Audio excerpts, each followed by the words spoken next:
오늘 하나님께서 주시는 말씀은 신약성경 계속해서 사도행전 8장 14절로부터 25절까지 말씀입니다. 신약성경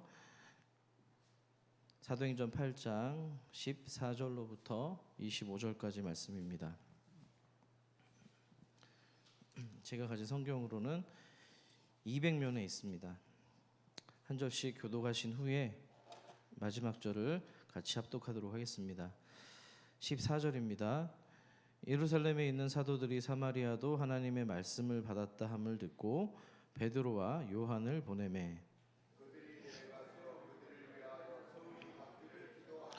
이는 아직 한 사람에게도 성령 내리신 일이 없고 오직 주 예수의 이름으로 세례만 받을 뿐이더라. 시몬이 사도들의 안수로 성령 받는 것을 보고 돈을 들여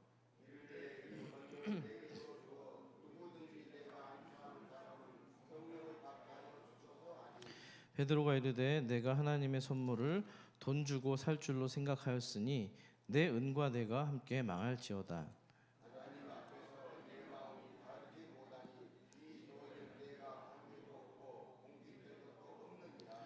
그러므로 너의 이 악함을 회개하고 주께 기도하라.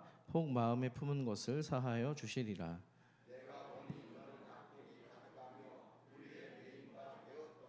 시몬이 대답하여 이르되 나를 위하여 주께 기도하여 말한 것이 하나도 내게 임하지 않게 하소서 하니라.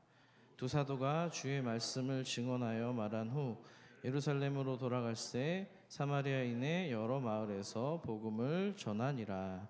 아멘. 우리 옆 사람과 한번 인사하겠습니다. 잘 오셨습니다. 환영합니다. 인사하겠습니다. 감사합니다. 환절기에 감기 조심하시기를 바라겠습니다. 여러분, 우리는 종종 정의란 무엇인가 이런 질문을 할 때가 있습니다. 제가 어린 시절이었던 1980년대를 기억해 보면 관공서마다 정의사회 구현이라는 표어가 붙어 있었던 것이 기억이 납니다. 또 제 연령대가 되신 이상분들은 다 아실 거예요. 의미를 새길 때 잘 그게 이루어졌는지는 잘 모르겠습니다만 우리는 어떤 경우에 정의란 무엇인가 이런 질문을 하게 될까요? 공정한 분배를 고민할 때, 또는 법과 도덕이 충돌할 때, 또 누군가를 용서해야 될지 아니면 벌을 줘야 할지 고민할 때 이런 질문을 하기도 합니다. 자, 그렇다면 정의는 어떤 뜻을 가지고 있을까요? 정의하면 어떤 게 생각나십니까? 옳은 거, 또 공정한 거. 예, 맞습니다. 자, 근데 성경은 정의를 표현하는 두 가지 중요한 단어를 사용합니다. 첫 번째는 미시파트라고 하는 히브리어인데요. 영어로는 justice라고 합니다. 들어보셨을 겁니다. 이 단어는 주로 법적인 정의를 의미합니다. 쉽게 말씀드리면 기준이 있고요. 그 기준에 맞춰 공정하게 판결하는 것을 의미합니다. 법과 제도, 사회적인 질서를 세우는데 사용되는 단어입니다. 예를 들어서 성경에서 하나님은 이스라엘 백성에게 공정한 재판을 하라고 명령합니다. 가난하든 또 부하든 차별하지 말고 또 뇌물을 받지 말라고 합니다. 왜 그렇습니까? 그것이 바로 성경이 말하는 미시파트, 즉 공정한 정의이기 때문입니다. 자, 두 번째는 제다카라고 하는 히브리어가 있습니다. 영어로는 righteousness, right가 옳다라는 뜻이잖아요. 명사형으로 righteousness라고 합니다. 이 단어는 법적인 기준보다 더 깊은 의미를 갖습니다. 더 범위가 큰 거죠. 그냥 법을 지키는 게 아니고요. 사람답게 살아가는 겁니다. 도덕적으로, 또 우리 성도들의 경우에는 신앙적으로 하나님 앞에서 올바르게 사는 것을 말할 때 그 정의를 말하는 단어입니다. 예를 들면 선한 사마리아인의 비유를 생각해 볼 수 있는데요. 강도를 만난 사람을 도와줘야 된다. 이게 법으로 정해진 것은 아닙니다만 예수님께서는 그 선한 사마리아인의 행동을 칭찬하셨습니다. 왜 그렇습니까?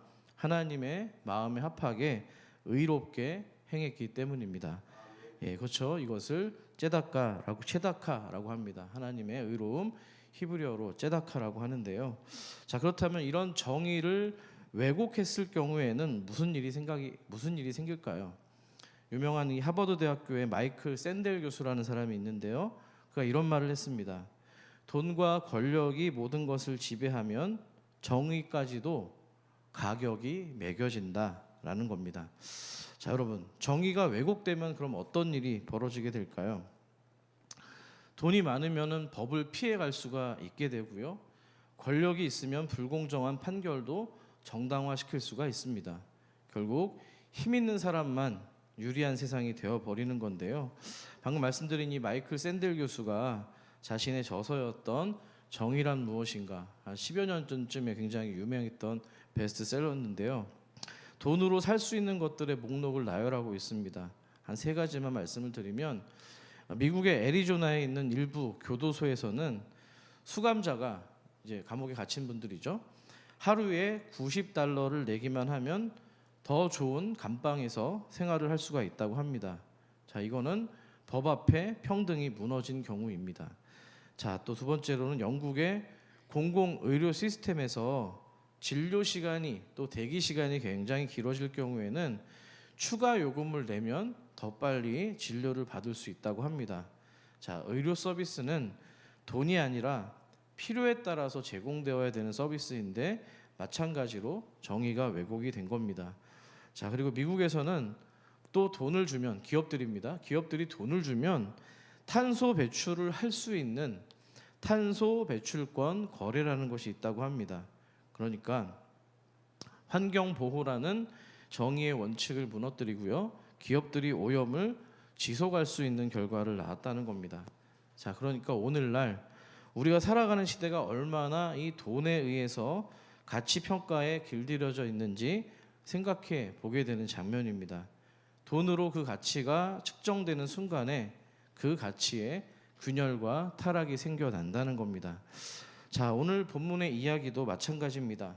하나님의 성령을 돈 주고 사겠다고 하는 이 시몬의 모습이 바로 그런 모습이기 때문입니다. 자, 자본주의 시장의 논리 측면에서 본다면 이 마술사 시몬의 태도가 그렇게 비난받을 만한 일은 아닌 것 같습니다. 왜냐하면 합리적인 것처럼 보여지기 때문입니다. 내가 성령을 받고 싶은데 그냥 아무 대가 없이 받는 게 아니라 나름대로 대가 지불을 하려고 이야기를 했기 때문입니다. 자, 하지만 이에 대한 이 시몬, 마술사 시몬에 대한 베드로의 반응은 어땠던가요? 참 공교롭게도 뭔 얘기를 조언을 해주는데 베드로의 이름이 뭡니까? 마찬가지로 시몬 베드로였습니다. 시몬 베드로가 마술사 시몬에게 지금 조언을 하는 거예요.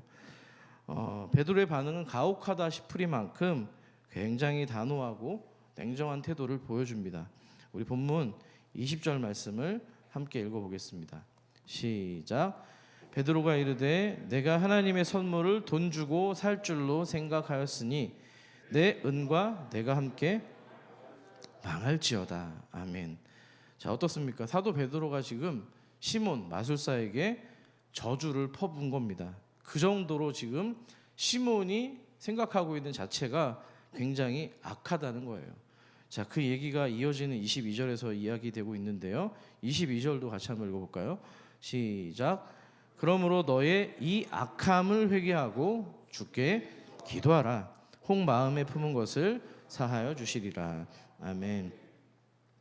이 시몬 베드로가 마술사 시몬을 책망한 것은 크게 2가지 이유 때문입니다. 오늘은 그 2가지 이유에 대해서 나누고자 하는데요.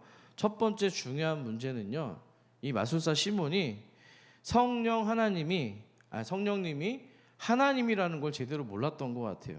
하나님은 인격적이신 분이십니다. 믿으십니까?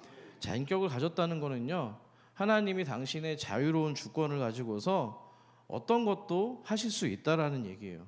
그거를 지금 마술사 시몬은 부정하고 있다는 겁니다. 자, 여러분, 신약 성경에서 성령이 주어질 때, 하나님께서 성령을 부어주실 때 예수님이 약속하신 장면이 있습니다. 바로 주님께서 십자가에 달리시고 다시 부활하신 이후에 하늘로 승천하시기 전에 제자들에게 하신 말씀입니다.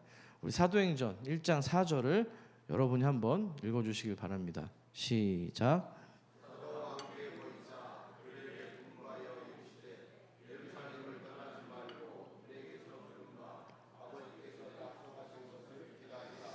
아멘.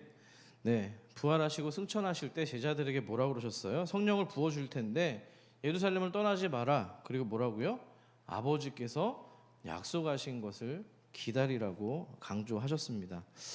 자, 주님께서는 왜 이왕 올라가실 때 그 자리에서 제자들에게 성령을 주셨더라면 더 빨리 깨닫고 더 빨리 하나님의 사역을 감당하고 하나님의 나라를 더 많이 확장하실 수 있었을 텐데 1분 1초가 더 귀한 거 아닙니까? 그랬을 텐데 왜 그렇게 바로 성령을 주시지 않았을까요? 주님께서 능력이 없거나 힘이 없어서일까요? 그렇지 않습니다.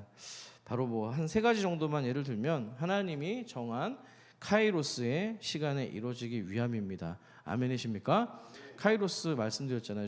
그 지난 시간에 말씀을 드렸는데요. 똑같이 흘러가는 시간 속에서 의미가 있는 시간을 건져 올린 겁니다. 그것이 하나님과 관련이 되어 있는 시간이라는 거예요. 하나님께서는요, 십자가 사건 이후에 50일째가 되는 날 성령께서 강림하기 원하셨던 겁니다. 왜냐하면 이날에 하나님께서 복음의 첫 열매로서 교회를 탄생시키려고 하는 계획을 갖고 계셨기 때문입니다. 아멘이십니까? 그렇죠. 그러니까 하나님은 아무 때나 임하시는 것이 아니고요. 가장 완벽한 때에 역사하는 줄 믿습니다. 두 번째 이유는 제자들의 영적인 준비를 위해서입니다. 자, 성령이 임하시기 전, 하나님의 성령이 강림하시기 전에 제자들이 하나된 마음으로 기도하고 준비할 시간을 준 겁니다. 그렇기 때문에 오순절까지 대략 10일 동안 마가의 다락방에서 제자들이 전심으로 기도했던 이유입니다. 자, 세 번째 이유는 바로 성령의 사역이 온전히 드러나기 위함입니다. 삼위일체 하나님이 계시잖아요. 성부, 성자, 성령 하나님이 계신데요. 예수님의 사역과 성령님의 사역이 명확히 구분되어야 됐기 때문입니다. 그래서 예수님이 승천하신 이후에 그리고 나서야 성령 하나님께서 제자들 안에 거하시게 됐고요. 그리고 그들을 능력 있게 변화시키는 사역들을 본격적으로 시작할 수가 있었다는 겁니다.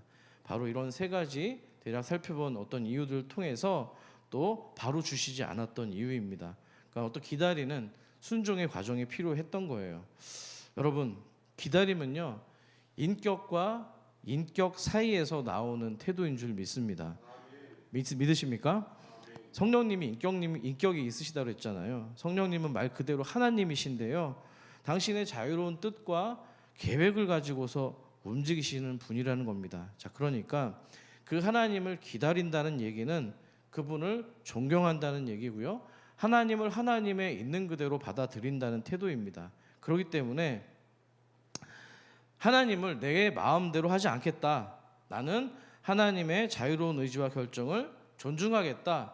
이런 고백을 가지고 있는 거예요. 기다림이라는 건 바로 그렇다는 겁니다. 하나님도 우리를 그렇게 기다려 주셨습니다. 우리가 우리 마음대로 하나님께서 당신의 뜻대로 막 이끄시지 않고요. 우리에게 선택할 수 있는 기회를 주시고 또 그것들을 존중해 주셨다는 겁니다. 왜냐하면 우리가 사경회 때도 살펴봤지만 하나님의 형상으로 지음받은 인격이기 때문입니다. 믿으십니까? 자, 여러분, 우리가 어느 때 인격 때 인격으로 기다릴 수가 있습니까? 저는 사랑하면 기다릴 수 있다고 생각합니다. 사랑은 인격을 가장 많이 존경하기 때문입니다. 그래서 사랑은 기다림으로 이어질 수 있는 겁니다. 자, 그런데 시몬은 지금 그 성령님을 사랑하거나 존중하는 모습의 태도가 아니라는 겁니다. 그저 돈이면 어떤 내 대가 지불을 하면 마음대로 필요하면 내 마음대로 할 수 있는 존재가 성령이라고 생각했던 겁니다. 마술사 시몬이 지금까지 살아왔던 인생의 방식이 그랬습니다. 그가 섬겨왔던 귀신들과 우상들이 그랬습니다. 내가 섬겨주면, 잘해주면, 치성을 드리면 내가 원하는 것을 주는 것으로 그렇게 살아왔다는 겁니다. 내가 필요할 때 부르고 그래서 권능을 행하고 내가 필요 없을 때는 찾지 않는 그 세상이 바로 시몬이 살아왔던 세상이요, 그가 바라본 세계관이라는 겁니다. 자, 우리가 하나님 앞에 기도할 때, 하나님 앞에 뭔가를 구할 때에도 늘 이 부분을 주의하고 경계할 필요가 있습니다. 지금 제가 말씀드리는 것이 단순히 나 필요할 때만 하나님을 찾는 그 문제를 제가 지금 거론하는 게 아닙니다. 우리는 죄된 본성상 힘들 때가 아니면 또 내가 필요할 때가 아니면 주님을 잘 찾지 않기 때문입니다. 우리에게 고난이 닥치거나 뭔가 우겨쌈을 당하지 않으면 그제서야 비로소 하나님 아버지를 찾기 때문입니다. 주님도 그런 우리의 연약함을 아십니다. 그런데 그보다 더 중요한 건 우리가 하나님을 대할 때 기다릴 수 있을 정도로 주님을 인격적으로 대하고 반응하고 있는지 그것부터 먼저 돌아봐야 된다는 사실입니다. 여러분 연애 해보셨을 겁니다. 연인을 만날 때 때로는 내가 먼저 와서 기다릴 때도 있습니다. 그 시간 여러분 무엇으로 채우십니까? 사랑하는 사람을 만날 생각에 기쁨과 설렘으로 채우고 계시지 않습니까? 그렇죠? 우리 이갑산호님, 박영희 권사님 연애하실 때 어떠셨어요? 기다릴 때 어떤 마음으로 기다리셨어요? 네, 얼굴이 그리운 마음으로. 네, 감사합니다. 그리운 마음으로, 그리운 마음으로 사랑하는 사람을 기다리는 겁니다. 그러니까 기다림은 결국에는 사랑하는 사람으로 채워지는 신비인 줄 믿습니다. 아멘이시죠? 여러분 지금도 여러분 남편을 대하실 때 또 아내를 대하실 때 또 바깥에 들어왔다 나올 때 또 지금 우리 이갑수 장로님 말씀하신 것처럼 그리움으로 기다리는 은혜가 있기를 소망합니다. 하나님이 우리에게 원하시는 마음이 바로 그 기다림이라는 겁니다. 아무리 바쁘게 살아도 하나님은 우리의 마음이 주님으로 채워져가는 그 사랑을 원하시고 계신다는 겁니다. 하지만 사실은 우리는 하나님의 응답을 기다리는 거 잘 못합니다. 저와 여러분 어떻습니까? 우리가 기도한 것들이 빨리 응답되지 않으면 조급해지고요, 재촉합니다. 심지어는 하나님을 협박하기 시작합니다. 솔직히 말하면 톡 까놓고 얘기해서 하나님을 기다린다라기보다는 그저 하나님으로부터 답변을 빨리 얻는 데만 우리들의 관심이 쏠려 있을 때가 많다는 겁니다. 우리가 뭔가를 두고 기도할 때 하나님을 깊이 만나고 누리지 못하는 이유가 바로 여기에 있는 겁니다. 우리 사랑하는 산서울 가족 여러분, 성령은 그렇게 기다림을 통해서 우리에게 다가오는 겁니다. 아무런 사심 없이 여러분들이 정말로 주님의 음성과 마음에 집중하고 있을 그런 기도와 기다림이야말로 정말 하나님을 인정하는 태도요, 또 인격적으로 대하는 우리의 기다림인 줄 믿습니다. 아멘이시죠? 간절히 바라기는 여러분의 일상 속에서 하나님을 인격적으로 기다리는 그 성숙함이 가득해지기를 축복합니다. 자, 베드로가 시몬을 책망한 두 번째 이유는요, 그가 구하고 있는 성령이 전적으로 하나님의 선물이라는 것을 이해하지 못했기 때문입니다. 하나님의 선물입니다. 내가 어떤 값을 치르고 받는 게 아니라는 겁니다. 생각해 보십시오. 이 시몬은요, 지금 예수에 대해서 또 성령에 대해서 이 이야기를 처음 들은 상태가 아닙니다. 그 이전에 지난 시간 살펴봤지만 빌립 집사님을 통해서 복음과 하나님에 관해서 전해 들었기 때문입니다. 우리 화면을 통해서 12절 13절을 같이 한번 읽어보겠습니다. 시작. 빌립이 하나님 나라와 및 예수 그리스도의 이름에 관하여 전도함을 그들이 믿고 남녀가 다 세례를 받으니 시몬도 믿고 세례를 받은 후에. 아멘.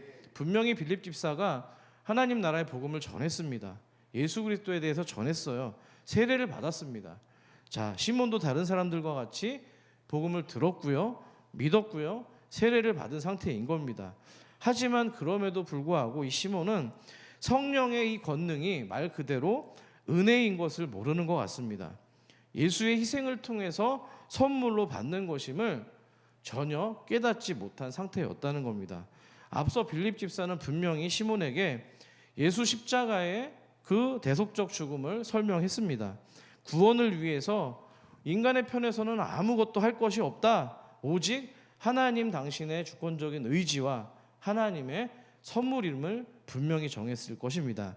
사랑하는 여러분, 성령을 받는 것에 내가 뭔가 대가를 치르겠다고 하는 이 시몬의 태도가 세상 논리로는 뭔가 합리적으로 보일지는 모르겠지만 하나님 편에서 신앙적인 측면에서는 인간에게 이것보다 교만한 치명적인 악은 없다는 겁니다. 믿으십니까?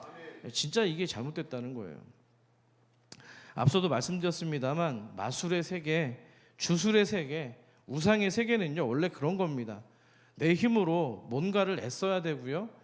치성 드리는 거 많이 보셨잖아요. 옛날 어르신들.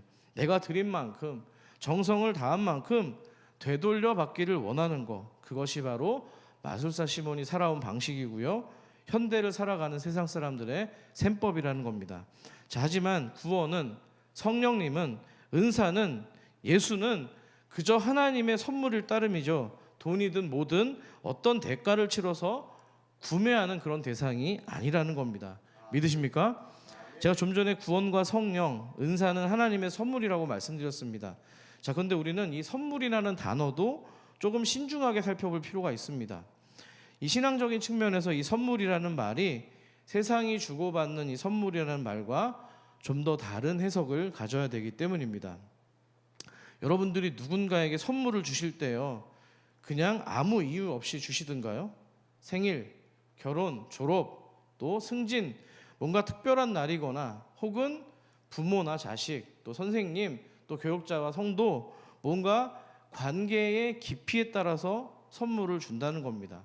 그러니까 그 말은 다양한 조건적인 요소가 포함되어 있거나 아니면 그걸 받을 만한 자격이 필요할 수도 있다는 얘기입니다. 공감하십니까? 한마디로 얘기하면 줄만 하니까 선물을 준다는 겁니다. 자, 그런데 하나님이 우리에게 주는 선물도 우리가 그런 식으로 받아들이기가 쉽다는 겁니다. 내가 받은 이 구원이라는 선물, 영생이라는 선물, 이거 내가 받을만 하니까 주시는 거 아닌가? 그래도 세상에 악한 사람들보다 좀 나니까 주시는 거 아닌가? 이런 생각을 하기 쉽다는 겁니다. 하지만 성경은 우리가 하나님과 본래 어떤 관계였는지에 대해서 정확하게 선포하고 있습니다. 우리 골로새서 1장 21절을 같이 읽어볼게요. 시작. 전에 악한 행실로 멀리 떠나 마음으로 원수가 되었던 너희를. 아멘. 자, 어떤 수준이에요? 우리가 지금 선물을 받아도 되느냐 말아야 되느냐, 이 수준을 논할 정도가 아니고요, 본질상 하나님의 원수였다는 겁니다. 이것은요, 우리가 구원이라는 선물을 받을 때에 우리의 삶의 처지요, 우리의 실존이었다는 겁니다. 이것이 왜 중요합니까? 선물을 우리가 받고도 이 선물을 주신 이가 나의 공로가 아니라 나를 자랑하기가 너무나 쉽기 때문이라는 거예요. 자, 선물을 받고도 선물 주신 사람에 대한 공로를 세우는 게 아니라 나를 자랑하기 바쁘다는 겁니다. 자, 여러분이 예를 들어 볼게요. 사랑하는 사람에게 뭐 남편이 될 수도 있고 아내가 될 수도 있고요, 아들, 딸, 뭐 사위가 될 수도 있겠습니다. 정말 비싸고 좋은 선물을 하나 받으신 거예요. 자, 명품백이라고 합시다. 명품백 하니까 입꼬리가 올라가시는 분이 계시는데 마침 이렇게 들고 뽐낼 기회가 생긴 거예요. 많은 사람들이 눈이 휘둥그레져서 묻습니다. 그거 어디서 났어? 명품백, 뭐 똥 있잖아요, 똥. 그거 어디서 났어? 산 거야? 아니면 선물로 받은 거야? 물어봅니다. 내돈내산했다고 내가 돈 주고 사서, 내가 이 정도 사서 기분이 더 좋으세요? 아니면 사랑하는 사람한테 선물 받았다고 할 때 기분이 더 좋으세요? 손을 한번 들어볼까요? 내가 좀 경제적인 여유가 있어서 좀 뽐내고 싶어서 내돈내산해서 샀을 때 기분이 더 좋으신 분. 네, 두 번째, 선물 받아서 받았을 때 기분이 좋으신 분. 네, 그렇죠. 선물 받았을 때가 기분이 더 좋습니다. 정작 가방을 산 출처는 다른 사람인데 선물을 받았다고 하는 내가 기분이 더 좋습니다. 왜 그렇습니까? 물론 내가 사랑받았다라는 마음 때문에 이게 좋기도 하지만 이런 거죠. 내가 이런 선물을 받을 만한 그런 존재야, 이걸로 사람 마음이 으쓱해지기 때문입니다. 내가 이래봬도 이 정도 되거든, 나를 이렇게 사랑해주고 비싼 거 안 아까워주고 선물해주는 사람이 있어, 나는 그런 사람이야. 여러분, 이건 선물입니다. 말 그대로 내게서 근원이 온 것이 아니고요, 상대방의 마음에서, 능력에서 온 것임에도 불구하고 우리는 그것을 나의 공, 나의 의로 돌리고자 하는 마음이 불쑥 튀어나올 때가 많다는 겁니다. 이게 바로 인간이 가지고 있는 근본적인 죄의 습성입니다. 여러분, 또 결혼하면서 그런 생각 들 때 있지 않습니까? 처음에는 그냥 배우자가 그저 하나님의 은혜였고 선물인 것 같습니다. 우리 뒤에 계시는 최 목사님은 늘 이 마음을 가지고 사시는 것 같아요. 자, 내 주제에 어디서 이런 아내를 또는 이런 남편을 얻을 수가 있겠어? 감지덕지한 태도로 살아갑니다. 시간이 지났습니다. 처음에는 사귀어만 줘도 땡큐다 뭐 이러지 않습니까? 그러다 시간이 지나고 결혼했습니다. 애를 낳습니다. 함께 사는 시간이 길어지면 길수록 어떻습니까? 내가 뭐 좀 잘난 구석이 있으니까, 그럴 만한 자격이 있으니까 내가 너그러워서 살아주는 것처럼 볼 때가 많다는 겁니다. 물론 제 얘기는 아닙니다. 자, 선물이 당연한 것으로, 자격 있는 것으로 그렇게 쉽게 변질되기 쉽다는 겁니다. 하나님과의 관계에서도 이럴 수 있는 걸 오늘 시몬은 잘 보여주고 있다고 생각합니다. 시몬은 자신이 아까 골로새서에서도 봤지만 하나님의 원수였던 것을 생각하지 못하는 겁니다. 그래서 성령을 받고 영생을 누릴 존재가 내가 원래부터 아니었다라는 것을 깨닫지 못했다는 거예요. 나는 충분히 지금 성령을 받을 만큼 대가를 치를 수 있는 존재라고 지금 여기고 있는 겁니다. 혹시 이 자리에 계신 분들 중에 그런 마음으로 앉아 계신 분은 없으리라고 생각합니다. 나는 그대로, 이런 거 있잖아요, 여러분. 이게 굉장히 은근한 그 사단의 전략인 것 같은데요. 나는 그래도 그런 어떤 복음이 전해지거나 복음이 들어졌을 때 나는 그래도 하나님을 믿었다. 나는 그래도 하나님을 선택하지 않았느냐, 이런 마음 있지 않습니까?